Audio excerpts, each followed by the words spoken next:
الله أكبر الله أكبر الله أكبر الله أكبر ولله الحمد. സൃഷ്ടാവും സംരക്ഷകനുമായ റബ്ബിനെ ജീവിതത്തിൻ്റെ എല്ലാ മേഖലയിലും കാത്തു സൂക്ഷിക്കണേ എന്ന് എല്ലാ സത്യവിശ്വാസികളെയും ഉണർത്തുകയാണ്, ഉദ്ബോധിപ്പിക്കുകയാണ്. പരിശുദ്ധമായ റമദാനിൻ്റെ പരിശുദ്ധ ദിനങ്ങൾ പിന്നിട്ട് ഈ ഈദുൽ ഫിത്റിൻ്റെ നിമിഷങ്ങളിൽ എത്തിച്ചേർന്ന എല്ലാ വിശ്വാസികൾക്കും പരിശുദ്ധ ഇസ്ലാമിൻ്റെ ഈദാശംസകൾ നേരുകയാണ്. തഖബ്ബലല്ലാഹു മിന്നാ വമിൻകും. അള്ളാഹുവിൻ്റെ അപാരമായ അനുഗ്രഹത്താൽ 29 ദിവസത്തെ പരിശീലനം കഴിഞ്ഞാണ് നമ്മൾ പുറത്തിറങ്ങിയിരിക്കുന്നത്. 29 ദിവസം വളരെ ശക്തമായ പരിശീലനത്തിൻ്റെ മേഖലയിലായിരുന്നു നമ്മൾ ഓരോരുത്തരും ഉണ്ടായത്. ആ പരിശീലനം കൊണ്ട് പടച്ചറപ്പ് ഉദ്ദേശിച്ച വളരെ കൃത്യമായ ചില കാര്യങ്ങളുണ്ട്. മദീനയിൽ നോമ്പ് നിർബന്ധമാക്കപ്പെടുന്ന കാലത്ത് വിഭവസമൃദ്ധമായ ഭക്ഷണം അവർക്കുണ്ടായിരുന്നില്ല.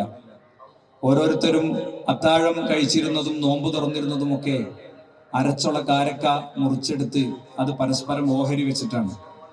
പട്ടിണിയാണ് നോമ്പിന്റെ ഉദ്ദേശമെങ്കിൽ യഥാർത്ഥത്തിൽ നോമ്പ് ആവശ്യമില്ലാത്ത വിധം അവർ പട്ടിണിയിലായിരുന്നു, അവർ പ്രാരാബ്ധതകളിലായിരുന്നു, അവർ വേദനകളിലായിരുന്നു. അപ്പോൾ പകൽ പട്ടിണിക്ക് വേണ്ടിയല്ല യഥാർത്ഥത്തിൽ വ്രതമുണ്ടായത്. വ്രതത്തെ നിർബന്ധമാക്കുന്നിടത്ത് തന്നെ വിശുദ്ധ ഖുർആൻ ആ കാര്യം പറഞ്ഞിട്ടുണ്ട്. ലഅല്ലകും തത്തഖൂൻ, നിങ്ങൾ സൂക്ഷ്മത പാലിക്കുന്ന ഒരു ജനതയാകാൻ വേണ്ടിയാണ് എന്നാണ്. 29 ദിവസത്തെ പരിശീലന ഘട്ടത്തിൽ നിന്ന് ഒരു വിശ്വാസി ആർജിച്ചെടുക്കേണ്ടത് തഖ്വയാണ്. ഏത് തഖ്വ? പണ്ട് ഗുഹയിൽ അകപ്പെട്ട മനുഷ്യർ ആ ഗുഹാമുഖത്തെ കല്ല് നീങ്ങാൻ വേണ്ടി അള്ളാഹുവോട് ആവശ്യപ്പെട്ട കാര്യങ്ങളിൽ ഒന്ന്, ഞാൻ ഏറെക്കാലം കൊതിച്ചിരുന്ന ആ പെണ്ണിനെ എനിക്ക് കിട്ടി. അവളുടെ ഹദീസിലെ പ്രയോഗം തന്നെ എടുത്തു പറഞ്ഞാൽ, അവളുടെ തുടയലിൽ ഞാൻ ഇരുന്നു. അപ്പോൾ അവൾ എന്നോട് പറഞ്ഞു, ഇഹ്ഫദില്ല, നീ അള്ളാഹുവിനെ സൂക്ഷിക്കണം. അപ്പോൾ പഠിച്ചോനെ എനിക്ക് നിന്നെ ഓർമ്മ വന്നു, ഞാൻ തിരിച്ചു പോന്നു. അതാണ് തഖ്വ. ആ തഖ്വ ഉണ്ടാകാനാണ് യഥാർത്ഥത്തിൽ 29 ദിവസത്തെ പരിശീലനം നമ്മൾ അനുഷ്ഠിച്ചത്. ഇനി സലഫുകളിൽപ്പെട്ട 2 ആളുകൾ ഒരു റൂമിൽ അടഞ്ഞിരിക്കുകയാണ്. റൂമിൽ അവര് ഒരു കാര്യത്തിലേക്ക് കടക്കുമ്പോ പെണ്ണിന് ഒരു ഓർമ്മ വരികയാണ്, പടച്ചോനെ എന്നുള്ള ഓർമ്മ വരികയാണ്. അപ്പൊ അവളോട് പറഞ്ഞു, എല്ലാ ജനവാതിലുകളും ഒക്കെ നീ കൊട്ടിയടക്കണം. അവസാനം അവര് പറഞ്ഞു, ഒരു വാതിൽ മാത്രം എനിക്ക് അടക്കാൻ പറ്റുന്നില്ല. അദ്ദേഹം പറഞ്ഞു, ഞാൻ അടച്ചോളാം, എനിക്ക് അടക്കാൻ പറ്റും. അപ്പൊ അവര് പറഞ്ഞു, ബാബുസമ, ആകാശത്തിന്റെ വാതിൽ എനിക്ക് അടക്കാൻ പറ്റുന്നില്ല. ആ നേരം പ്ലാൻ ചെയ്തു വന്ന ആ വ്യക്തികൾ അവിടെ വിട്ട് ഇറങ്ങാണ്, അവിടെ നിന്ന് പോവാണ്.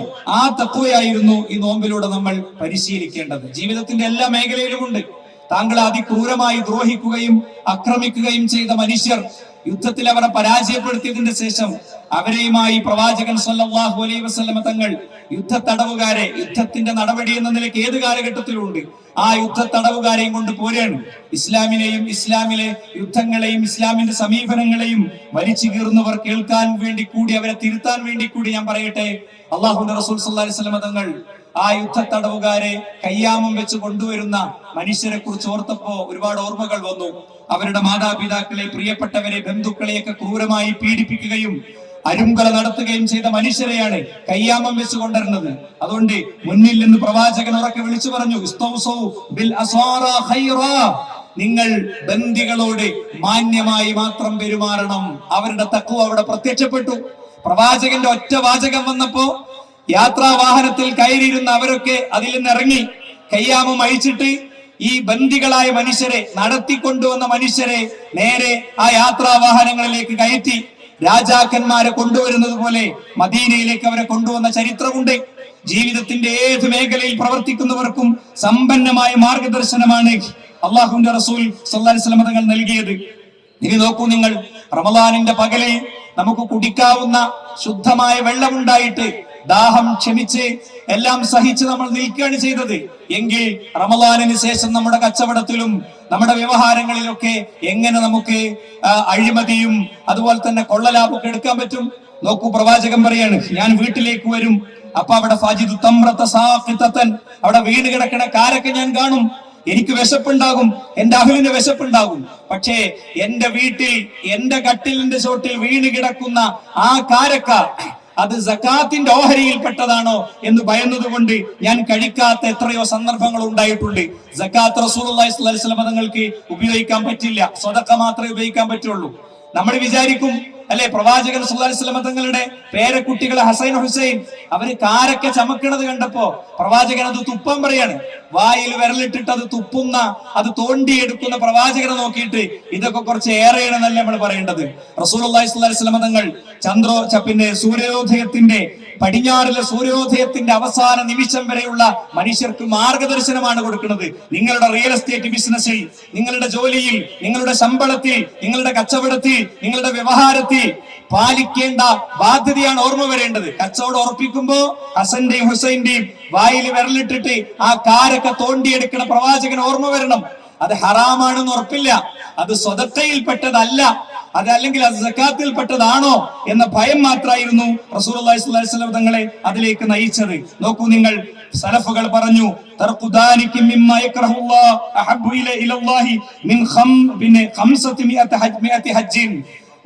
ഒരു വ്യക്തിക്ക് കിട്ടുന്ന എണ്ണപ്പെട്ട നാണയത്തുട്ടുകൾ അത് ഹലാലാണോ ഹറാമാണോ എന്ന് സംശയമുള്ള എണ്ണപ്പെട്ട നാണയത്തുട്ടുകൾ ഉപേക്ഷിക്കലാണ് 500 ഹജ്ജ് ചെയ്യുന്നതിനേക്കാൾ പുണ്യകരമായ കാര്യം. അടിവരയിട്ട് ഓർക്കുക, 500 ഹജ്ജിന് ഒരാൾ പോകുന്നതിലേറെ അള്ളാഹുവിന് ഇഷ്ടം ഒരു വ്യക്തി അയാൾക്ക് സംശയകരമായി തോന്നുന്ന ഒരു നാണയം ഉപേക്ഷിക്കലാണ്. ഇവിടെ വെച്ച് തീരുമാനമെടുക്കുക സുഹൃത്തുക്കളെ. ഈ തഖ്വയിലേക്ക് നമ്മൾ എത്തിയിട്ടുണ്ടോ? 29 ദിവസത്തെ പരിശീലനം കൊണ്ട് ഈ തഖ്വയിലേക്ക് നമ്മൾ എത്തിയിട്ടുണ്ടോ? സ്വന്തം ഭാര്യ അടുത്തുണ്ട്, അയാൾ പ്രവാസിയാണ്, രാവിലെ എയർപോർട്ടിൽ നിന്ന് വന്ന് അത്താഴം കഴിച്ച് കടന്നതാണ് അല്ലെ. സ്വന്തം ഭാര്യയുടെ ശരീരത്തിൽ സ്പർശിക്കുമ്പോൾ അയാൾക്ക് അനുഭവിക്കാവുന്ന ഒരാസ്വാദനം ഭയന്നിട്ട് കുട്ടിയെ നടുക്ക് കടത്തി അയാൾ എന്ത് ചെയ്യുന്നു? 9 മണി വരെ രണ്ടുപേരും ഉറങ്ങുന്നു, ആ രാത്രിക്ക് വേണ്ടി കാത്തു നിൽക്കുന്നു. ഇവിടെ അള്ളാഹുവിനെ മാത്രമാണ് ഉദ്ദേശിച്ചതെങ്കിൽ പിന്നെ യൂട്യൂബ് വീഡിയോകളിലേക്ക്, ഫോൺ സൈറ്റുകളിലേക്ക്, വ്യത്യസ്തമായ കണ്ടന്റുകളിലേക്ക് സുഹൃത്തുക്കളെ എങ്ങനെ പോകാൻ കഴിയും? എത്രയോ ദാമ്പത്യങ്ങൾ 40ഉം 50ഉം വയസ്സ് പിന്നിട്ടതിന് ശേഷം ഇല്ലാതാവുകയാണ്. പേരക്കുട്ടികൾ ഉണ്ട് എന്നുള്ള കാരണം കൊണ്ട് മാത്രം അവർ രണ്ടുപേരും ഒരു റൂമിന്റെ ഉള്ളിൽ രണ്ടായി, ഒരാള് കട്ടിലുമേയും ഒരാൾ നിലത്തുറങ്ങാണ്. പച്ചയായ യാഥാർത്ഥ്യങ്ങളാണിത്. അപ്പോ നോമ്പ് കൊണ്ട് ഈ ഒരു പരിശീലനത്തിലേക്ക് നമ്മൾ എത്തിയിട്ടില്ലെങ്കിൽ സലഫുകൾ പറഞ്ഞു, കുൻ റബ്ബാനിയല്ല റമളാനിയൻ, നീ ഒരിക്കലും റമളാനിന്റെ ആളാകരുത്, നീ റബ്ബിന്റെ ആളാകണം. റമളാനിൽ നിനക്ക് രാത്രി നമസ്കാരത്തിന് സമയമുണ്ട്. ഇന്ന് രാവിലെ കോടിക്കണക്കിന് അലാം ക്ലോക്കുകൾ ഓഫായി. ഭാര്യമാര് അലാം വെച്ച് ചാടി എണീറ്റ് ആ അടുക്കളയിൽ പോയി ഭക്ഷണം ഉണ്ടാക്കി തന്നിരുന്നു. ഇന്ന് ഭക്ഷണം ഉണ്ടാക്കേണ്ടാത്തത് കൊണ്ട് ഭാര്യമാരും അത് ശ്രദ്ധിച്ചില്ല. ആയിരക്കണക്കിന് അലാം ക്ലോക്കുകൾ ഓഫായി. ഈ സൊഫിൽ ഇരുന്നിട്ട് നമ്മളെ ഫോൺ എടുത്തിട്ട് ആ അലാം ക്ലോക്ക് റീസെറ്റ് ചെയ്യുക. 4:15 എണീറ്റത് ഇപ്പൊ ബാങ്കിനനുസരിച്ച് ഒരു 15 മിനിറ്റ് മുമ്പ് എണീക്കാം. ഭർത്താവിന്റെ മുഖത്ത് വെള്ളം കുടഞ്ഞ് എഴുന്നേൽപ്പിക്കുന്ന ഭാര്യയെ കുറിച്ച്, ഭാര്യയുടെ മുഖത്ത് വെള്ളം കുടഞ്ഞ് എഴുന്നേൽപ്പിക്കുന്ന ഭർത്താവിനെ കുറിച്ച് നബി കരീം സ്വല്ലല്ലാഹു അലൈഹി വസല്ലം തങ്ങൾ പഠിപ്പിച്ചിട്ടുണ്ട്. അവരെത്ര നല്ല മനുഷ്യരാണ്. നമ്മുടെ പിന്നെ സുഹൃത്തുക്കളെ, നമ്മളുടെ ആ ഒരു ബെഡ്റൂം, നമ്മളുടെ മണിയറ, അത് കുഞ്ഞു സീറോ ബൾബുകൾ വെച്ച് അലങ്കരിച്ച് ദാമ്പത്യ ജീവിതം തുടങ്ങിയ നാൾ മുതൽക്ക് എന്തൊക്കെയാ പിന്നെ ബെഡ്റൂമിൽ ഉണ്ടായിട്ടുണ്ട്. പക്ഷെ ഇങ്ങനത്തെ ഒരു കാര്യം ഉണ്ടായിട്ടുണ്ടോ? ഒരു കുടം വെള്ളം ഒഴിക്കലല്ലോ. അവിടെ പോലും ഉണ്ട് സ്നേഹപൂർവ്വമുള്ള ഒരു വിളിയുണ്ട്, മോളെ എണീക്ക് നിസ്കരിക്ക് എന്ന് പറയുന്ന ഒരു വിളിയുണ്ട്. അതുകൊണ്ട് ആ അലാം ക്ലോക്കുകൾ സുഹൃത്തുക്കളെ പിന്നെയും അടിക്കട്ടെ. യഥാർത്ഥത്തിൽ അള്ളാഹുവിന് ഏറ്റവും ഇഷ്ടം എന്താണെന്നറിയോ? ഒരു സീസണിലാണ് സജീവമായിട്ട് കത്തിപ്പൊങ്ങുക, പിന്നെ ഒന്നും ഇല്ലാതിരിക്കുക എന്നുള്ളതല്ല. ദായിമായ അമലുകൾക്ക് സുഹൃത്തുക്കളെ തീർച്ചയായും വലിയ പ്രാധാന്യമുണ്ട് അല്ലെ. ദായിമായ അമലുകൾ എന്താ? അള്ളാഹുവിന് അതാണ് ഇഷ്ടം, റസൂലിന് അതാണ് ഇഷ്ടം. മാത്രമല്ല അമലുകൾ ചെയ്യാനുള്ള സന്നദ്ധത അതുകൊണ്ടുണ്ടാകുന്നതാണ്. വല്ലദീന ജാഹദൂ ഫീനാ ലനഹ്ദിയന്നഹും സുബലനാ, നമ്മുടെ വഴിയിൽ പരിശ്രമിക്കുന്നവർക്ക് നാം അതിന്റെ എല്ലാ വഴികളും കാണിച്ചു കൊടുക്കും എന്നാണ്. നോക്കൂ നിങ്ങൾ, ആയിരക്കണക്കിന് സുന്നത്തുകളില്ലേ നമുക്ക് എന്താ എടുക്കാൻ പറ്റാത്തത്? വാഹനത്തിലേക്ക് പ്രവേശിക്കുമ്പോൾ ദിക്ർ നമുക്കറിയില്ലേ? പള്ളിയിലേക്ക് പ്രവേശിക്കുമ്പോൾ ദിക്ർ നമുക്കറിയില്ലേ? ബിസ്മി ചൊല്ലേണ്ട സമയങ്ങൾ അറിയില്ലേ? എന്തുകൊണ്ടാ ചെയ്യാൻ കഴിയാത്തത്? അല്ലാഹു സുബ്ഹാനഹു വ തആല തൗഫീഖ് തരുന്നില്ല. അപ്പൊ തൗഫീഖ് കിട്ടാനുള്ള വഴി എന്താ? ഒരു സ്ഥിരം മൊഡ്യൂൾ നമുക്ക് വേണം. ഓരോ വ്യക്തിക്കും വ്യത്യസ്തമായിരിക്കും മൊഡ്യൂൾ. യാത്രയുള്ള ആൾക്ക് അതിനനുസരിച്ചായിരിക്കും, വീട്ടിൽ തന്നെയുള്ള ആൾക്ക് അതിനനുസരിച്ചായിരിക്കും, വയസ്സായ ആൾക്ക് അതിനനുസരിച്ചായിരിക്കും. ഫർളായ കർമ്മങ്ങൾക്ക് ശേഷമുള്ള ആ സുന്നത്തുകൾ ചിലപ്പോ പിന്നെ സുബഹി കഴിഞ്ഞതിന് ശേഷം ഉദയം വരെയും പിന്നെ ഒരു 10 മിനിറ്റ് ഇരിക്കാൻ പറ്റിയ ആളുണ്ടാകും. അവർക്ക് ഹജ്ജത്തൻ താമ, പൂർണ്ണമായ ഹജ്ജ് ഉണ്ട് എന്ന് റസൂലുള്ളാഹി 3 വട്ടം ആവർത്തിച്ചു പറഞ്ഞു. ഇങ്ങനെ നമ്മളൊരു മൊഡ്യൂൾ കണ്ടെത്തണം. മകന് വേറെ ആയിരിക്കും, ഭാര്യക്ക് വേറെ ആയിരിക്കും, കോമൺ ആയി എല്ലാവരും ചെയ്യണതൊക്കെ ഉണ്ടാകും. അങ്ങനത്തെ ഒരു സന്നദ്ധതയിലേക്ക് എത്താൻ നമുക്ക് പറ്റണം. അപ്പൊ എന്താ സംഭവിക്കാരോ, അങ്ങനെ ചെയ്യുന്ന വ്യക്തിക്ക് തിന്മ ചെയ്യാൻ കഴിയാത്ത അവസ്ഥ അള്ളാഹു ഉണ്ടാക്കും. സുന്നത്തിലൂടെ എന്നിലേക്ക് അടുത്തടുത്ത് പിന്നെ തിന്മ ചെയ്യാൻ കഴിയൂല, തിന്മയിലേക്ക് നോക്കാൻ കഴിയൂല, അതിനുള്ള കപ്പാസിറ്റി പടച്ചോൻ എടുത്തു കളയും. അങ്ങനത്തെ ഒരു വലിയ സുരക്ഷിതത്വം യഥാർത്ഥത്തിൽ നമുക്ക് നൽകുമെന്ന് പഠിപ്പിക്കുകയാണ്. അതുകൊണ്ട് തന്നെ മാത്രല്ല, അല്ലാഹു സുബ്ഹാനഹു വ തആലയുടെ എന്നും നന്ദിയുള്ള അടിമയാകും. പാപ്പാക്ക് അറ്റാക്ക് വന്നതിന്റെ ശേഷം ഹോസ്പിറ്റലിന്റെ മുറ്റത്തെ പള്ളിയിൽ ഇരുന്ന് നിറക്കണ്ണുകളോടുകൂടെ പ്രാർത്ഥിക്കുകയാണ്. ടീച്ചർ പറഞ്ഞു, ഓന് ചെറിയൊരു ബുദ്ധിമുട്ടുണ്ട്, ഹോസ്പിറ്റലിലാണ്. ചെന്ന് നോക്കിയപ്പോ ICUവിന്റെ എത്തിരി പോകുന്ന കുഞ്ഞു ഹോളിലൂടെ നോക്കിയപ്പോ ആ ഭാഗത്തൂടെ നോക്കിയപ്പോ ചോര വാർന്ന് അവനിങ്ങനെ കിടക്കുന്നത് കാണുകയാണ്. അപ്പൊ അള്ളാഹുവിനൊക്കെ ശരിക്കും ഓർമ്മ വരികയാണ്. അങ്ങനെ ഓർമ്മ വരേണ്ടതല്ല പടച്ചോൻ. നിനക്ക് സന്തോഷം ഉണ്ടാകുമ്പോഴും നിനക്ക് അള്ളാഹുவோട് ഒരു ബന്ധം വേണം. സ്ഥിരമായി ചെയ്യുന്ന കുറച്ച് സുന്നത്തുകൾ ഉണ്ടെങ്കിൽ നമ്മൾ സെലക്ട് ചെയ്യാം, സീസൺ അനുസരിച്ച് സെലക്ട് ചെയ്യാം. മഴക്കാലത്തൊന്ന് ചൂടുകാലത്തൊന്നും ഒക്കെ 10,000 സുന്നത്തുകൾ ഉണ്ട്. അതിൽ നിന്ന് നമുക്കൊരു പേഴ്സണൽ മൊഡ്യൂൾ വേണം. ചില ദിക്റുകൾ, ചില സുന്നത്തുകൾ എല്ലാ നിമിഷവും ചെയ്യുന്നത്. താടി വെക്കുക എന്നുള്ളത് എല്ലാ നിമിഷത്തേക്കുള്ള ഒരു പുണ്യാണ്, അല്ലെ? എല്ലാ മാസത്തിലും ചെയ്യാവുന്നത്, എല്ലാ ആഴ്ചയിലും ചെയ്യാവുന്നത്. അങ്ങനത്തെ ചില നന്മകൾ നമുക്ക് നിയത്താക്കാൻ തീർച്ചയായും സുഹൃത്തുക്കളെ സാധിക്കണം. അതോടൊപ്പം നോമ്പിന്റെ അഹ്ലുകാർ ഏറ്റവും ശക്തമായി തിരിച്ചറിയേണ്ടത് എന്താ? നമ്മൾ ചില തക്ബീറിന്റെ അർത്ഥാണ് അല്ലാഹു അക്ബർ, അല്ലാഹു അക്ബർ, ലാ ഇലാഹ ഇല്ലല്ലാഹു, അല്ലാഹു അക്ബർ, അല്ലാഹു അക്ബർ വലില്ലാഹിൽ ഹംദ് എന്നത് ചുണ്ടറ്റത്തെ കേവല ശബ്ദമാകരുത്. അത് അല്ലാഹു അക്ബർ എന്നത് ഹസ്ബുനല്ലാഹു വനിഅ്മൽ വകീൽ എന്നത് കാലിഗ്രാഫിയിൽ എഴുതി തൂക്കാനുള്ളത് മാത്രമാകരുത്. ഈ സൂറത്ത്, പിന്നെ യാസീനും സൂറത്തുൽ ഫലഖും പിന്നെ സൂറത്തുൽ ഇഖ്ലാസും അതുപോലെ തന്നെ ആയത്തുൽ കുർസിയും ഒക്കെ മനോഹരമായി കാറിൽ കെട്ടിത്തൂക്കാനുള്ളത് മാത്രമാകരുത്. ഇടനെഞ്ചത്ത് നിന്ന് ഇവിടെ നിന്ന് അള്ളാഹുവോട് പറയുന്നതാകണം, എന്നെ സൃഷ്ടിച്ചു പരിപാലിച്ച റബ്ബേ, പിതാവിന്റെ ശരീരത്തിൽ നിന്ന് സ്രവിക്കുന്ന 20 മുതൽ 40 ലക്ഷം വരെയുള്ള ബീജബിഞ്ചുക്കളിൽ ഏതോ ഒന്ന് മാതാവിന്റെ അണ്ഡവുമായി കൂടിച്ചേർന്ന് അത് ഭ്രൂണമായി സിക്താണ്ഡമായി, അങ്ങനെ അണ്ഡവാഹിനിക്കുടലിലെ ഇന്ദ്രിയ ബിന്ദുവായി ഭ്രൂണമായി സിക്താണ്ഡമായി മനുഷ്യ കുഞ്ഞായി സമ്പൂർണതകളിലേക്ക് പിറന്നു വീണ ആ മനുഷ്യ കുഞ്ഞ് അവനുണ്ടാക്കിയ റബ്ബ് അവനാണ് അക്ബർ, അവനാണ് അക്ബർ. അവന്റെ വയറ്റിൽ പിന്നെ ഉള്ള മലത്തെ മാനേജ് ചെയ്യുന്നവനാണ് അക്ബർ അള്ളാഹു. അതിനെ അവിടെ പിടിച്ചു നിർത്താനുള്ള മസിൽസ് കൊടുത്തവനാണ് അള്ളാഹു. അതിനെ പുറത്തേക്ക് വിടാനുള്ള സിസ്റ്റം ഉണ്ടാക്കിയവനാണ് അള്ളാഹു. അതില്ലെങ്കിലോ അവൻ ആരുമല്ല, അവൻ എന്ത് ഡെസിഗ്നേഷൻ ഉണ്ടായിട്ടും കാര്യമില്ല, ആർക്കും വേണ്ടി വരില്ല, അല്ലെ? ആ അള്ളാഹുവിനെ യഥാവിധി ഉൾക്കൊള്ളുകയും മനസ്സിലാക്കുകയും ചെയ്യുക എന്നതാണ്. പലപ്പോഴും എന്താ സംഭവിക്കുക, പലപ്പോഴും ഈദ്ഗാഹുകളിലേക്ക് പോലും അരയിൽ ഏലസും ഐക്കല്ലൊക്കെ കെട്ടിയിട്ട മനുഷ്യന്മാർ വരിക. അരയിൽ ഏലസും ഐക്കല്ലും കെട്ടിയവർക്ക് സുഹൃത്തുക്കളെ എങ്ങനെയാണ് അള്ളാഹു അക്ബർ പറയാൻ പറ്റുക? അള്ളാഹു അക്ബർ എന്ന് ഉൾക്കൊണ്ട ഒരു വ്യക്തി ഹസ്ബുനല്ലാഹു വനിഅ്മൽ വകീൽ, എനിക്ക് റബ്ബ് മതി.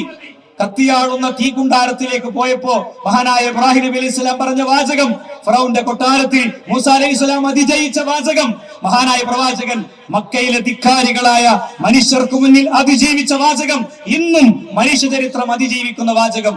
ഗസയെ ഓർക്കാതെയും ഗസയിലെ ഫലസ്തീനിലെ മനുഷ്യരെ സ്മരിക്കാതെയും നമുക്ക് എഴുതില്ലെങ്കിൽ ഇന്നും മാറി മാറി നമ്മുടെ മുന്നിലെത്ത റീലുകളിൽ സ്വന്തം ഉമ്മയെ നഷ്ടപ്പെട്ട, സ്വന്തം ഉപ്പയെ നഷ്ടപ്പെട്ട, സ്വന്തം പ്രിയപ്പെട്ടവരെ നഷ്ടപ്പെട്ട കുഞ്ഞുങ്ങളെ നിങ്ങൾ കണ്ടിട്ടില്ലേ? അവന്റെ കാല് പോയി, അവന്റെ കൈ പോയി, അവന്റെ അടുത്ത് മൈക്രോഫോൺ കൊടുത്ത് അൽ ജസീറക്കാരൻ ചോദിക്കുമ്പോ അവൻ പറയാണ്, ഹസ്ബുനല്ലാഹു വനിഅ്മൽ വകീൽ, ഖുദ്സിനെ ഞങ്ങൾ തിരിച്ചു പിടിക്കും. ചെറിയ കുട്ടിയാണ്, ഇതൊന്നും സെറ്റിട്ട് പറയുന്നതല്ല, ഇതൊന്നും റീൽസിന് വേണ്ടി എടുക്കുന്നതല്ല. അവരുടെ ഉള്ളിൽ അതിശക്തമായി പഠിപ്പിക്കപ്പെട്ടവരും ആ നാട്ടിലുണ്ട്. തൗഹീദിന്റെ നന്മകൾ അതിശക്തമായി പഠിപ്പിക്കപ്പെട്ടവരും. അതുകൊണ്ട് ബോംബ് വർഷങ്ങളിലൂടെ ഒരു ജനതയെ ഇല്ലാതാക്കുമ്പോ അങ്ങറ്റത്ത് യൂറോപ്പിൽ എങ്ങനെ ഈ മനുഷ്യർക്ക് ഇത്രയും തീവ്രമായ അവസ്ഥയിലും ഉമ്മാന്റെ ശരീരം ഒന്നിച്ച് 30, 40, 50 മനുഷ്യരുടെ ശരീരം മണ്ണിലേക്കിട്ട് തിരിച്ചു പോരുമ്പോഴും അവർ ഈ പറയുന്ന അള്ളാ എന്താന്ന് പഠിച്ചിട്ട് യൂറോപ്പിലെ സെലിബ്രിറ്റികൾ ഇസ്ലാം സ്വീകരിച്ചതിന്റെ അനുഭവങ്ങൾ നമ്മുടെ മുന്നിലുണ്ട്. അതാണ് അല്ലാഹു അക്ബർ. നമുക്ക് എന്തെങ്കിലും ചെറിയ വിഷമം വരുമ്പോഴത്തേന് എനിക്ക് അവിടെ ചെയ്തിട്ടുണ്ടോ, എനിക്ക് അങ്ങനെ പ്രശ്നമുണ്ടോ, എനിക്ക് ഇങ്ങനെ പ്രശ്നമുണ്ടോ തോന്നിയ നേരെ സൂറത്തുൽ ബഖറ എടുക്കുക, സ്ഥിരമായിട്ട് ശരിക്കാൻ പാരായണം ചെയ്യുക, അല്ലെ? ആയത്തുൽ കുർസി ഓതുക, ഒന്നും ഉണ്ടായിരിക്കുക, ഖലാസ്. അതിന് ജിന്നി ബീവിയും ജിന്നുമ്മയും മഖാമും മഖ്ബറയും അല്ല നമ്മുടെ വഴി. സുഹൃത്തുക്കളെ, നിങ്ങളൊക്കെ മനസ്സിലാക്കുക, ഹൃദയത്തിന്റെ ഉള്ളിൽ ഞാൻ പറയുന്നത് ഇത് മുഖ്യ വിഷയമാണ്. മരിക്കാൻ കിടക്കാണ് ലോകത്തിന്റെ റസൂല്. വഫാത്തിന്റെ നിമിഷങ്ങളിലേക്ക് പോണ റസൂലുള്ളാഹി സ്വല്ലല്ലാഹു അലൈഹി വസല്ലം തങ്ങൾ, ആ പ്രവാചകൻ മെല്ലെ മെല്ലെ പറഞ്ഞ വാചകങ്ങൾ തന്റെ മടിയിൽ കിടക്കുമ്പോൾ ആയിഷ ബീവി ഓർത്ത് കേട്ടെടുത്തിട്ടുണ്ട്. എന്നിട്ട് പറയാണ്, എന്താ, നിങ്ങൾ ഒരിക്കലും എന്റെ ഖബറിടത്തെ ഉറൂസാക്കരുത്, നിങ്ങൾ എന്റെ ഖബറിടത്തെ പിന്നെ ആഘോഷ കേന്ദ്രമാക്കരുത്, അല്ലെ, നിങ്ങൾ ഒരിക്കലും എന്റെ ഖബറിനെ ആഘോഷ കേന്ദ്രമാക്കരുത്. നിങ്ങൾ ജൂത ക്രിസ്ത്യാനികൾ ഖബറിടങ്ങളെ ആരാധന കേന്ദ്രമാക്കിയതുപോലെ ആക്കരുത്. മരണത്തിന്റെ അവസാനത്തെ നിമിഷങ്ങളിൽ പോലും റസൂലുള്ളാഹിക്ക് പറയാണ്ടായിരുന്ന ഒരു കാര്യം ഇതാണെങ്കിൽ അത് മുഖ്യ വിഷയമാണ്. നമ്മുടെ പലരുടെയും മാതാപിതാക്കൾ ഉൾക്കൊണ്ടിട്ടില്ല, നമ്മുടെ പലരുടെയും പ്രിയപ്പെട്ടവർ ഉൾക്കൊണ്ടിട്ടില്ല. നമ്മൾ തിരിച്ചറിയണം. ഇബ്രാഹിം നബി അലൈഹി ഇസ്ലാമയുടെ പിതാവ് ഇബ്രാഹിം നബി അലൈഹി ഇസ്ലാമയോട് പരലോകത്ത് വെച്ച് പറയുന്നുണ്ട്, മോനെ പറ്റിപ്പോയി ഉപ്പാക്ക്, ഉപ്പാന്റെ കുട്ടി, ഉപ്പാക്ക് വേണ്ടി പ്രാർത്ഥിക്കണം. ഉപ്പാ, നിങ്ങൾ എന്നെ ആട്ടി ഓടിച്ചില്ലേ, എന്നെയും എന്റെ ഹാജറയെയും പുറത്താക്കിയില്ലേ, ജനം തീക്കുണ്ടാരം ഒരുക്കിയപ്പോൾ അതിലേക്ക് എന്റെ ഉപ്പ വിറകിന്റെ കൊള്ളിയും കൊണ്ട് വന്നില്ലേ എന്നൊന്നും ചോദിച്ചില്ല. പടച്ചോനെ, എന്റെ ഉപ്പാക്ക് സ്വർഗം കൊടുക്കണേ എന്ന് പ്രാർത്ഥിച്ചപ്പോ അള്ള പറഞ്ഞത് കേട്ടോളി, എന്താ, നീ നിന്റെ കാലിന്റെ താഴേക്ക് നോക്കി ഇബ്രാഹിം, അദ്ദേഹത്തിന്റെ ഉപ്പ ഒരു നികൃഷ്ട ജീവിയായി മാറിയിരിക്കുന്നു. എന്നിട്ട് നരകത്തിലേക്ക് ഉരുണ്ടു മറിഞ്ഞു പോണത് കണ്ടു. ഒരാളും ശുപാർശ ഉണ്ടാവില്ല. ഉമ്മാനോട് പറയണം, കരഞ്ഞു പറയണം, കാല് പിടിച്ചു പറയണം, ബോധ്യപ്പെടുത്താവുന്ന കാര്യങ്ങളൊക്കെ ചെയ്യണം. നല്ല ജോലി കിട്ടാൻ, നല്ല വ്യവഹാരങ്ങൾ നടത്താൻ നല്ല ബുദ്ധി പഠിച്ചു തന്നിട്ടുണ്ട്. ആ ബുദ്ധിയിൽ ഉമ്മയെ നന്മയിലേക്ക് ക്ഷണിക്കാനുള്ള വഴിയുണ്ട് എന്നുള്ള കാര്യം നമ്മൾ മറക്കരുത്. പിന്നെന്താ, പടച്ചോൻ എന്തിനെ എന്നെ എങ്ങനെ പരീക്ഷിച്ചു എന്നാ ചിലപ്പോഴൊക്കെ ചോദിക്കുക. എന്തൊരു പരീക്ഷണാണിത്, എന്നോടാണല്ലോ ഇത് ചെയ്തത് എന്നാണ് സലഫുകൾ പറഞ്ഞ. എന്താ അറിയോ, എന്റെ കയ്യിൽ ഒരു തീക്കട്ട ഇരുന്നിട്ട് അത് തണുത്തുറയുന്ന സമയം വരെ അത് കയ്യിൽ ഇരിക്കേണ്ടി വന്നാലും എനിക്ക് ഇതില്ലാതിരുന്നെങ്കിൽ എന്ന് പറയണേ ഞാൻ ഇഷ്ടപ്പെടുന്നില്ല. അള്ളാഹുവിന്റെ ഏത് ഖലാഇനെ ഞാൻ സ്വീകരിക്കുന്ന. അതുകൊണ്ട് പണ്ഡിതന്മാര് പറഞ്ഞു, ഞാൻ 4 വട്ടം അൽഹംദുലില്ലാഹ് പറഞ്ഞിട്ടുണ്ട്. ഒന്ന്, വന്ന ദുരന്തം അതിലേറെ വലുതല്ലല്ലോ, 3rd സ്റ്റേജ് ക്യാൻസർ അല്ലേ, 1st സ്റ്റേജ് അല്ലേ, 4th ആയിട്ടില്ലല്ലോ. ഇനി 4th ആണെങ്കിൽ തന്നെ എന്താ, എന്നെ നോക്കാൻ ആളുണ്ടല്ലോ, അല്ലേ. 2, എന്റെ ദീനിലല്ലല്ലോ, എനിക്ക് ദീനിയായി ഞാൻ പ്രവാചകന് ശേഷം നബിണ്ട് എന്നുള്ള വിശ്വാസി ആയതല്ലല്ലോ. എനിക്ക് ഇന്നാലില്ലാഹി വ ഇന്നാ ഇലൈഹി റാജിഊൻ എന്ന് പറയാൻ പറ്റിയല്ലോ, അൽഹംദുലില്ലാഹ് എന്ന് പറയാൻ പറ്റിയല്ലോ എന്നാണ്. അതുകൊണ്ട് ദുരന്തങ്ങളൊക്കെ ജീവിതത്തിൽ പ്രതീക്ഷിക്കണം. ആ ദുരന്തങ്ങളെ അഭിമുഖീകരിക്കുമ്പോൾ നമ്മൾ പ്രാർത്ഥിക്കണം. ഞാൻ പറഞ്ഞല്ലോ, പ്രാർത്ഥനയിൽ ഒരിക്കലും ഒഴിവാക്കാൻ പറ്റാത്ത ലോകത്തെ 10,000 ഓവുചാലുകൾ ക്ലീനാക്കി ഉറങ്ങുന്നവരുണ്ട്. ഒരു കൊതുകിന്റെ മൂളിച്ച കേൾക്കാൻ പറ്റാത്ത നമ്മൾ അസ്വസ്ഥമായി എണീറ്റ് നിന്ന് കൊതുകിനെ കൊല്ലുമ്പോൾ ഓർക്കുക, ലോകത്തെ ആയിരക്കണക്കിന് പാലങ്ങൾക്കടിയിൽ, അഭയാർത്ഥി ക്യാമ്പുകളിൽ ആട്ടിയോടിക്കപ്പെട്ട മനുഷ്യരുണ്ട്. മ്യാൻമറിലെ മനുഷ്യരുണ്ട്, ഗസയിലെ മനുഷ്യരുണ്ട്, ലോകത്തെ വിവിധ ദിക്കുകളിലെ മനുഷ്യരുണ്ട്. അവർക്ക് വേണ്ടി നിറക്കണ്ണോട് പ്രാർത്ഥിക്കാൻ പോലും കഴിഞ്ഞില്ലെങ്കിൽ നമ്മൾ എത്ര ദുർബലന്മാരാണ് പ്രിയപ്പെട്ടവരെ. യാതൊരു പ്രതിസന്ധികളുമില്ലാതെ സ്വസ്ഥമായി ജീവിക്കുന്ന നാട്ടിൽ ചില അസ്വസ്ഥതകൾ കാണുമ്പോഴേക്ക് നമ്മൾ പലപ്പോഴും വൈകാരികമായി പോകും, അല്ലെ. നമ്മൾ ഫാസിസ്റ്റുകൾ ജീവിക്കുന്ന രാജ്യത്ത് ഫാസിസ്റ്റുകളുടെ ഇന്ധനങ്ങൾക്ക് വിറക് വെച്ചു കൊടുക്കലല്ല നമ്മുടെ ദൗത്യം, വികാര പ്രകടനങ്ങളല്ല, തലച്ചോറ് കൊണ്ട് ദൗത്യം നിർവഹിക്കേണ്ട ഘട്ടമാണിത്. തലച്ചോറ് കൊണ്ടുള്ള ഒന്നാമത്തെ ദൗത്യം എന്താ? ഇസ്ലാമിനെ തെറ്റിദ്ധരിച്ച ഓരോ വ്യക്തിക്കും വെളിച്ചം പകരാൻ നമുക്ക് പറ്റണം. നമ്മൾ വിചാരിക്കുന്നു ആളുകൾക്കൊക്കെ എല്ലാം അറിയും, ആളുകൾക്കൊക്കെ ഒക്കെ അറിയുമെന്ന്. ആളുകൾക്കൊന്നും അറിയില്ല എന്ന് അവരെ സമീപിക്കുമ്പോൾ നമുക്ക് മനസ്സിലാകും. എങ്കിൽ അവർക്ക് വെളിച്ചം പകരണം. എന്താ, ഭയങ്കര പഞ്ചുള്ള മുദ്രാവാക്യങ്ങൾ പറഞ്ഞാലും തീവ്രമായി പ്രസംഗിച്ചാലും എല്ലാതുമായി എന്ന് ആരും വിചാരിക്കരുത്. മക്കയിലേക്ക് പ്രവാചകന്റെ സൈന്യം പ്രവേശിക്കുകയാണ്. 10 കൊല്ലത്തെ മൈഗ്രേഷന് ശേഷം, ഹിജറയ്ക്കു ശേഷം, മദീനയിലെ താമസത്തിന് ശേഷം മക്ക കീഴടക്കുമ്പോൾ സഅദിന്റെ ചുണ്ടിൽ നിന്ന് വന്നു, എന്താ, ഇന്ന് ഇറച്ചി കൊണ്ട് നിങ്ങൾ കളിക്കുന്ന ദിവസമാണ്. തക്ബീർ ധ്വനികൾക്കിടയിൽ വളരെ ഉച്ചത്തിൽ പ്രവാചകന്റെ ശബ്ദം ഉയർന്നു. സഅദ് പറഞ്ഞത് കള്ളമാണ് എന്ന് റസൂലുള്ളാഹി പറഞ്ഞു. തിരുത്തി, ഇന്ന് കാരുണ്യത്തിന്റെ ദിനമാണ്. പഞ്ച് ഡയലോഗ് എവിടെയും പ്രവാചകൻ പറഞ്ഞിട്ടില്ല. അവരെ ശത്രുവിനെ ഇങ്ങനെ പ്രകോപിപ്പിക്കുന്ന ഡയലോഗ് പറഞ്ഞപ്പോ പ്രവാചകൻ മാറി നിൽക്കുന്നു പറഞ്ഞു, അല്ലെ. ഇവിടെ മാറി നിൽക്കുന്നു പറഞ്ഞു. നമ്മൾ പക്വത പാലിക്കാൻ പഠിക്കണം. പക്വത പാലിക്കുന്നതിനെ ഷണ്ഡീകരിക്കലായി ആരും വിചാരിക്കരുത്. ഈ രാജ്യത്തെ മുസ്ലിങ്ങളുടെ മാത്രം പ്രശ്നമല്ല ഇവിടെ നടക്കുന്നത്. പെട്രോളിന്റെ വില കൂടിയിട്ടുണ്ട്. ഇവിടുത്തെ പൊതുസ്ഥാപനങ്ങൾ മുഴുവൻ വിറ്റുതുലക്കുന്നുണ്ട്. ഇതൊക്കെ അറിയാതിരിക്കാൻ രാജ്യത്തിന്റെ ശ്രീലങ്കയിൽ പ്രസിഡന്റിന്റെ കൊട്ടാരം ജനങ്ങൾ വളഞ്ഞ വീഡിയോ നമ്മൾ കണ്ടു. നമ്മുടെ നാട് വളയാത്തതിന് ഒറ്റ കാരണം ഇവിടുത്തെ പൊതുസ്ഥാപനങ്ങൾ വിൽക്കുന്നു, ഇവിടുത്തെ ഫിനാൻഷ്യൽ മാനേജ്മെന്റ് വേറൊരു നിലക്ക് നടക്കുന്നു, തെറ്റായ കണക്കുകൾ തരുന്നു എന്നുള്ളതുകൊണ്ടാണ്. പതുക്കെ പതുക്കെ നമുക്കത് ബോധ്യപ്പെട്ടു തുടങ്ങുകയാണ്. അപ്പൊ അത് മാനേജ് ചെയ്യാനാണ് പലപ്പോഴും വിഷയങ്ങൾ വരുന്നത്. എന്നാൽ ആ വിഷയങ്ങൾ കാണാതെ പോകരുത്. നമ്മൾ പലപ്പോഴും ഇവിടെ ഏറ്റവും പുതിയത് എന്താ, വഖഫ് ഭൂമിയാണ്. നമുക്ക് എന്താ റോള്, അതെന്താന്ന് മനസ്സിലാക്കാനുള്ള സമയങ്ങളിൽ സുഹൃത്തുക്കളെ നമുക്ക് വേണ്ടേ. പ്രൊഫഷണൽ തിരക്കുകൾക്കിടയിൽ, ഓട്ടത്തിനിടയിൽ അതുപോലും തിരിച്ചറിയുന്നില്ല നമ്മൾ. അത് തിരിച്ചറിയുമ്പോഴേ പ്രതിരോധം സാധ്യമാകുള്ളൂ. അത്തരം വിഷയങ്ങളിൽ ശരിയായ ശ്രദ്ധ നമുക്കുണ്ടാകണം. സുഹൃത്തുക്കളെ, പുറത്തൊക്കെ ഉഷാറാണ്, ബെഡ്റൂമിൽ വന്നാൽ പ്രശ്നമാണ്. ഈ അവസ്ഥ ഉണ്ടായിക്കൂടാ. പലപ്പോഴും എന്താ പ്രശ്നം, ഈഗോയാണ് പ്രശ്നം. ഇനി ഈ ഈഗോകളൊക്കെ അവസാനിക്കപ്പോ രണ്ടിലൊരാൾ അവസാനിക്കും. അങ്ങനെ ബഹളമുണ്ടാക്കാത്തൊരു ആംബുലൻസ്, സൈറൺ മുഴക്കാത്തൊരു ആംബുലൻസ് വീട്ടിന്റെ മുറ്റത്ത് വന്ന് നിർത്തും. അതിൽ നിന്നൊരു ഫ്രീസർ പുറത്തിറക്കും. ആ ഫ്രീസറിലേക്ക് അവളല്ലെങ്കിൽ അവൻ വരും. എന്നിട്ട് ആ ആളുകളുടെ തോളിൽ ഇങ്ങനെ തൂങ്ങി തളർന്ന അവശമായി വന്ന് നെറ്റിയിലൊരു ചുംബനം കൊടുക്കുമ്പോ, തണുത്തുറഞ്ഞ ബോഡിയിൽ ചുംബനം കൊടുത്ത ആൾക്കൂട്ടത്തിലേക്ക് മടങ്ങുമ്പോ, വിധവയെന്ന് ലോകം വിളിക്കുമ്പോ, വിഭാരെന്ന് ലോകം വിളിക്കുമ്പോ, ഭാര്യയില്ലാത്ത ആദ്യത്തെ രാത്രി സ്വന്തം തലയിണയിൽ ഭാര്യയുടെ തലയിണ ബാക്കിയാക്കി ഉറങ്ങുമ്പോ എല്ലാ വിരോധങ്ങളും അവസാനിച്ചിട്ടുണ്ടാകും. അതുവരെ പോകരുത് ഒരിക്കലും. അഹ്ലുസുന്ന നമ്മളെ പഠിപ്പിച്ചു. എന്താ പഠിപ്പിച്ചത്? നിങ്ങൾക്ക് ഒരാൾ നിങ്ങളോടൊരു കാര്യത്തിൽ വിയോജിച്ചാൽ, നിങ്ങളോട് പ്രശ്നം ഉണ്ടാക്കിയാൽ അയാൾക്ക് 70 ഉദറിനെ തരയണം. ഭർത്താവ് എന്തേ അങ്ങനെ പറഞ്ഞു, അത് ഇതുകൊണ്ടായിരിക്കും. ഭാര്യ എന്തേ അങ്ങനെ പറഞ്ഞു, അത് ഇതുകൊണ്ടായിരിക്കും. ശൈത്താൻ വന്ന് പൊളിക്കും. അതുകൊണ്ട് എന്തിനാ അങ്ങനെ പറയണത്? അങ്ങനെ ചിന്തിച്ച് 70 പോയിന്റ് എത്തുമ്പോ അവസാനം പറയണം എന്നാണ്, എനിക്കറിയാത്ത എന്തോ ഒരു പ്രശ്നം ഒക്കെ ഉണ്ട്. അതാണ് കാര്യം. എനിക്കറിയാത്ത എന്തോ ഒരു പ്രശ്നം അവൾക്കുണ്ട്. ഇത് നമ്മൾ ശ്രദ്ധിക്കണം. രണ്ടാളും ജോലിക്ക് പോകുന്നു, കുട്ടികൾ അനാഥമാകുന്നു.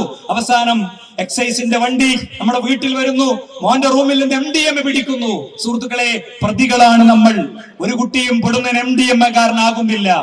ഓരോ രക്ഷിതാവും ആ കുട്ടിയെ സൃഷ്ടിക്കുകയാണ്. നമ്മളുടെ ജോലി നമ്മൾ പകുതിയാക്കണമെങ്കിൽ പകുതിയാക്കണം. രണ്ടിലൊരാൾ ജോലി നിർത്തണമെങ്കിൽ നിർത്തണം. സ്വന്തം കുഞ്ഞ് കുപ്പിപ്പാല് കുടിച്ച് നമ്മൾ പോകുന്ന ജോലികൾ, ആ ജോലികളെ സംബന്ധിച്ച് പുനർവിചിന്തനം നടത്തണം. എല്ലാ ഇടങ്ങളിലും നമ്മളൊക്കെ എത്തണതിൽ സംശയമൊന്നുമില്ല. ഇസ്ലാമിന്റെ നന്മകൾ പാലിച്ചുകൊണ്ട് ചെയ്യാവുന്ന ജോലികളൊക്കെ ചെയ്യാം. പക്ഷേ മക്കളുമായി നമുക്ക് അടുപ്പം വേണം. ചൂടുള്ള ചുംബനം കൊടുക്കണം, അവരെ ചേർത്ത് പിടിക്കണം, അല്ലെ? അവർക്ക് എന്തും തുറന്നു പറയാനുള്ള അവസരങ്ങൾ ഉണ്ടാകണം. അതില്ലാതെ പോകുന്നത് വലിയ പ്രതിസന്ധിയാണ്. ലഹരിയെ കുറിച്ചാണ് ചർച്ച.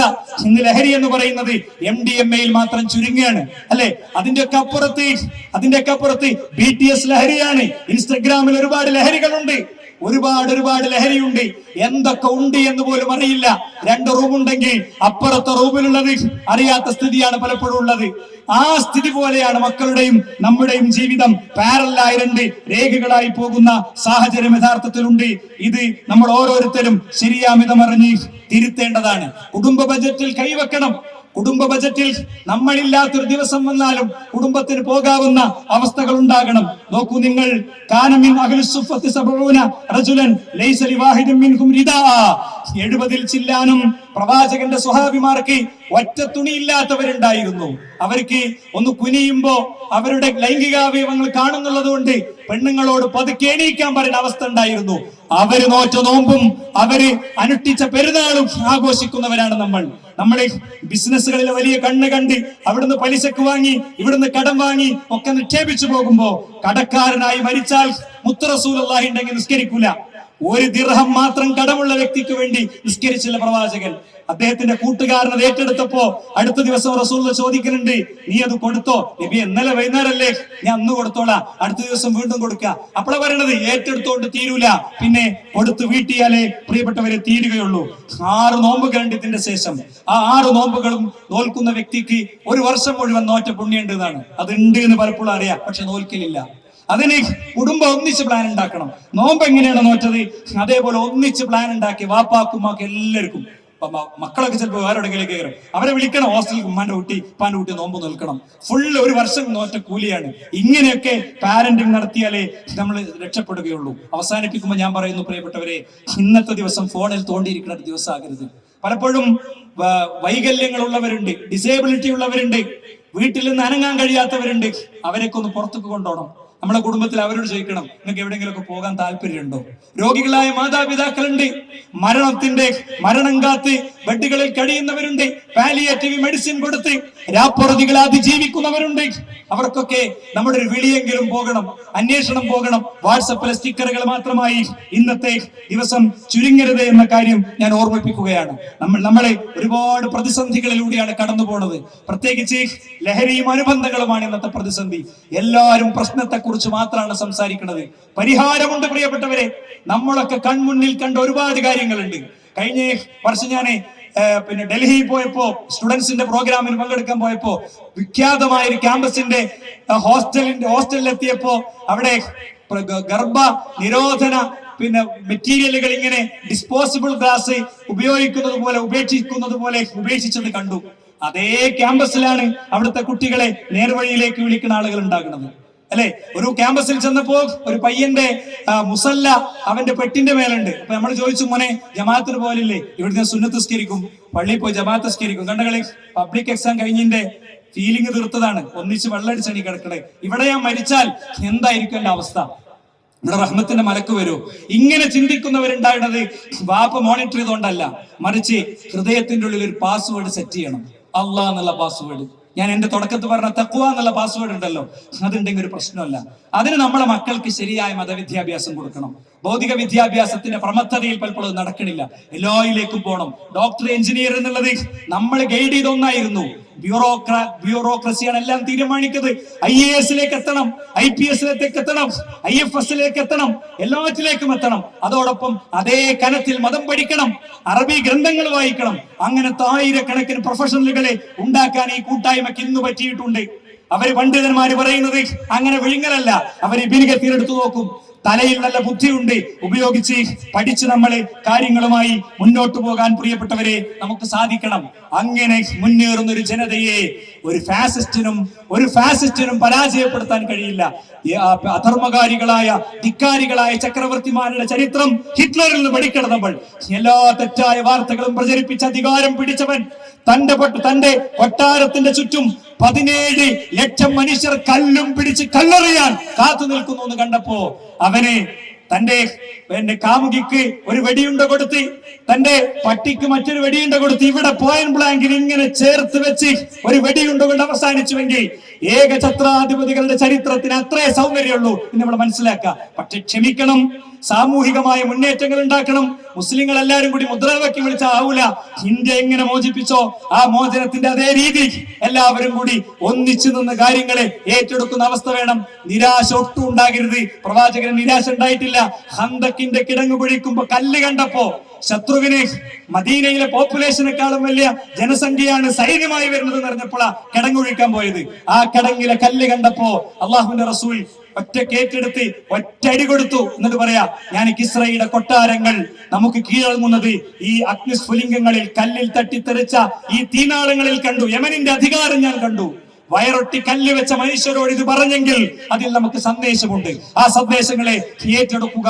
അള്ളാഹു നമ്മിൽ നിന്ന് സ്വീകരിക്കുമാറാകട്ടെ. കുടുംബ ബന്ധങ്ങളെ ശരിയായി പാലിക്കുക. പിണക്കങ്ങൾ ഉണ്ടെങ്കിൽ തീർക്കുക. ഇല്ലെങ്കിൽ റമളാൻ അള്ളാഹു സ്വീകരിക്കില്ല. വ്യക്തികൾ തെറ്റിയാൽ തെറ്റിയ വ്യക്തികളുടെ അമൽ അല്ലാഹു സ്വീകരിക്കില്ല.